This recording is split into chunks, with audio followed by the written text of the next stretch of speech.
दें, सब्सक्राइब कर दें और बेल आइकन पे क्लिक कर दें ताकि मेरी हर आने वाली नई वीडियो का नोटिफिकेशन आप तक बआसानी पहुंचता रहे। तो शुरू करते हैं अपनी रेसिपी को। वेजिटेबल पकोड़े बनाने के लिए हम सबसे पहले एक पाव बंद गोभी को इस तरीके से काट लेंगे और एक बड़े साइज का प्याज हमने इस तरीके से काट लिया है। 3 से 4 हरी मिर्च को हम इस तरीके से काट लेंगे ब्रिक ब्रिक और 1 टेबलस्पून हम इसमें डालेंगे धनिया और धनिया को भी ब्रिक ब्रिक काट लेंगे और 1 टीस्पून हम इसमें डालेंगे साबुत धनिया और 1 टीस्पून हम इसमें डालेंगे दड़ा मिर्च और इसमें डालेंगे हम 1 टेबलस्पून हरी प्याज और हरी प्याज को हमने इस तरीके से ब्रिक ब्रिक काट लिया है। अब लेते हैं एक प्यारा सा बाउल, उसमें डालते हैं हम बंद गोभी को। अब इसमें हम शामिल करेंगे प्याज़ों को, तो इस तरीके से हम प्याज इसके अंदर डाल देंगे। अब हम इसके अंदर डालते हैं हरी प्याज और अब हम इसके अंदर डालते हैं हरी मिर्च और हम इसके अंदर डालते हैं हरा धनिया और अब इसमें शामिल करते हैं साबुत धनिया और अब हम इसमें डालते हैं दरा मिर्च और हस्बे ज़रूरत आपने इसमें नमक इस्तेमाल करना है। हम इसमें हाफ टी स्पून डाल रहे हैं और हस्बे ज़रूरत ही हम इसमें हल्दी डालेंगे तकरीबन 1/4 टीस्पून और ज़ीरा हम लेंगे हाफ टी स्पून और इसको हम इस तरीके से हाथों से मसल्स के इसके अंदर डाल देंगे। इससे ये है कि इसका जो जायका है वो बढ़ जाता है। बेहतर है कि आप इसको पीस के डाल लें और अब हम इसको चम्मच की मदद से अच्छे से मिक्स कर लेंगे और जब हम इसको अच्छे से मिक्स कर लें तब हम इसके अंदर ऐड करेंगे 2 टेबलस्पून मैदा इस तरीके से और तकरीबन 1 कप हम इसके अंदर डालेंगे बेसन इस तरह से और अब हम इसको अच्छे से मिक्स कर लेंगे पानी की मदद से और हाथों की मदद से। इसको हम अच्छे से मिक्स कर लेते हैं इस तरह से।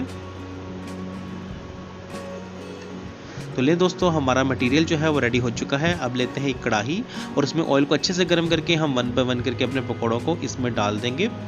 आपने पकौड़ों को बहुत ही एहतियात से कढ़ाई में डालना है क्योंकि ऑयल काफ़ी गर्म होता है और हाथ जलने का ख़तरा होता है, इसलिए आपने बहुत ही एहतियात से और खुश्क हाथों से जो है आपने पकौड़ों को ऑयल में डालना है।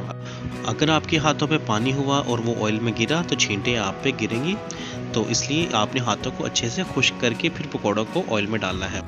दोस्तों, हमारे पकौड़े बहुत ही अच्छे से फ्राई हो रहे हैं। हम इसको तकरीबन 4 से 5 मिनट हम इसको अच्छे से फ्राई करेंगे।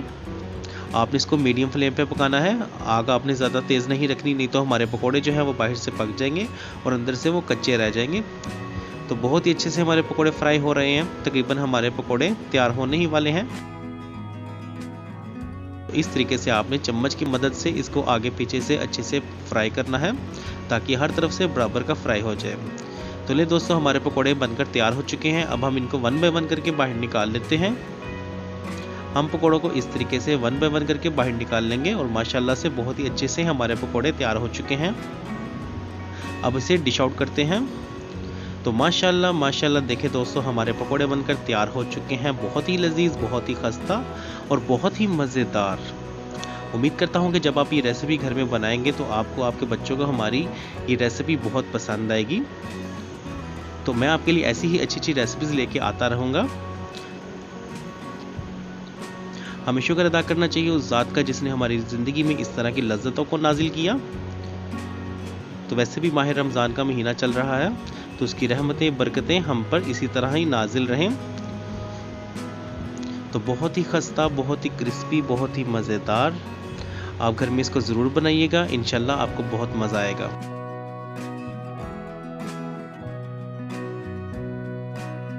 उम्मीद करता हूँ कि आपको हमारी आज की रेसिपी बहुत पसंद आई होगी। ऐसी ही मजीद अच्छी अच्छी रेसिपीज को जानने के लिए मेरे चैनल को सब्सक्राइब कर दें और बेल आइकन पे क्लिक कर दें ताकि मेरी हर आने वाली नई वीडियो का नोटिफिकेशन आप तक बआसानी पहुंचता रहे। तो मिलेंगे इंशाल्लाह नेक्स्ट वीडियो में, तब तक मुझे दीजिए इजाजत। अल्लाह हाफिज।